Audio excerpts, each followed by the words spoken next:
Hello everybody, I'm Daniel Montiglio from Foreigner BG, and today we are at Swish co-working space in Varna with Milen Christoph, the founder of AeroISC, a company that helps passengers to claim their flights when they get delay or cancellation. Hello Milen, Hello, Danny.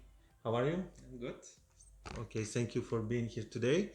People have a lot of questions and we'll try to, we are sure you can help us to understand better.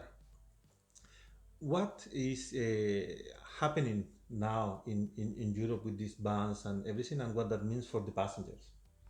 Okay, so we have seen a lot of cancellations in Europe, mainly to Italy, but this hasn't started just recently, but probably a week or a couple of weeks ago. There still wasn't an official ban for flights in and out of the airports of Italy.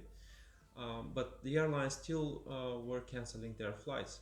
So in that case, if you were affected by such a cancellation before the official ban, then it's highly likely you can claim a compensation for the cancelled flight, and on the top of that, you can require the airline to reroute you to your final destination, which means they have to provide a replacement flight. If they haven't done so, then you can arrange yourself the flight or other means of transport to your destination, and then you can claim your expenses for that trip.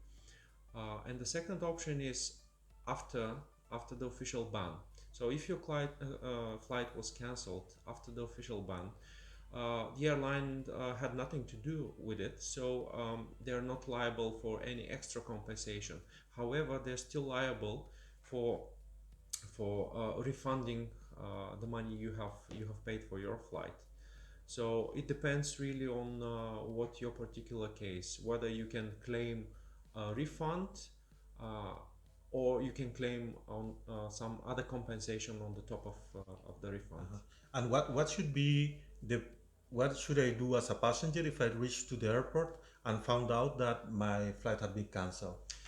Uh, Usually, the airline should notify you before before the flight is cancelled. So uh, they have to do that at least 14 days before the flight. But sometimes cancellation happen in the last moment. So if you turn up at the airport and your flight is cancelled, the first thing you need to do is go to the airline representative and ask them what they can do to fly you to your final destination.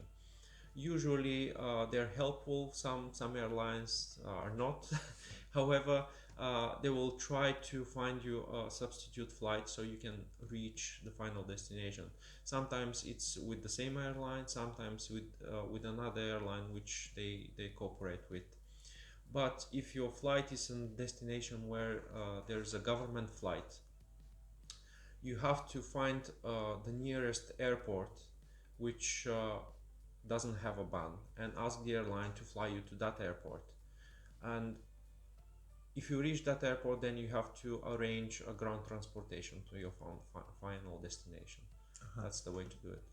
Have you seen this kind of disruption in the flights before? We have seen a similar flight disruption a few years ago when the Icelandic volcano erupted.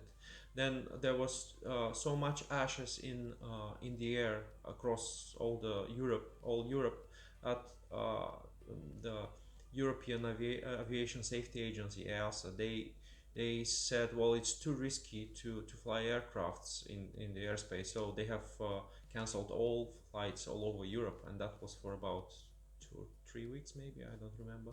So we can expect probably a similar ban and similar consequences if that virus spreads across Europe and there is official ban for flights. What would be your advice for somebody that is at the moment in Bulgaria and need to go to another, let's say, European country outside Bulgaria? Do it by flight? What you will advise? The first thing is to check if there's official ban for flights in and out of the country of the destination.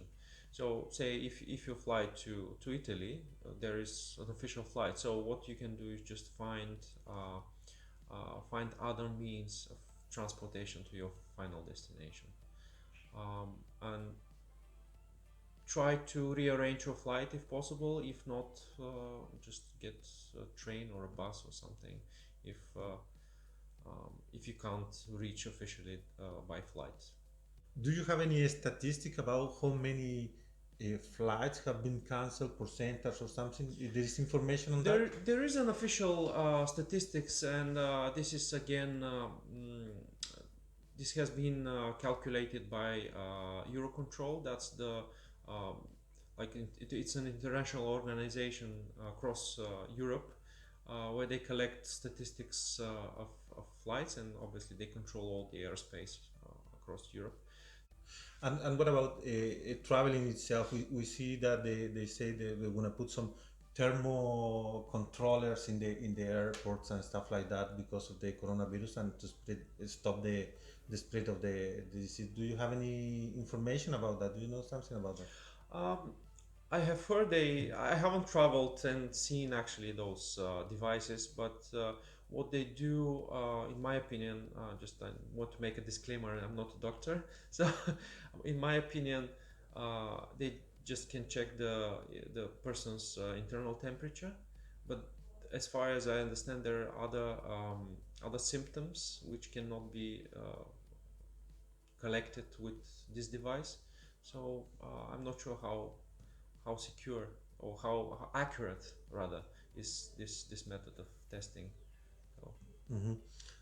Okay, then we want to thanks very much to Milen Christoph for being with us today. Remember, AeroISC, a company that may help you to claim when you have a problem with your flight. Thank you very much for being today and for the information. thank you, Danny. Bye bye. I don't know, that's not all, but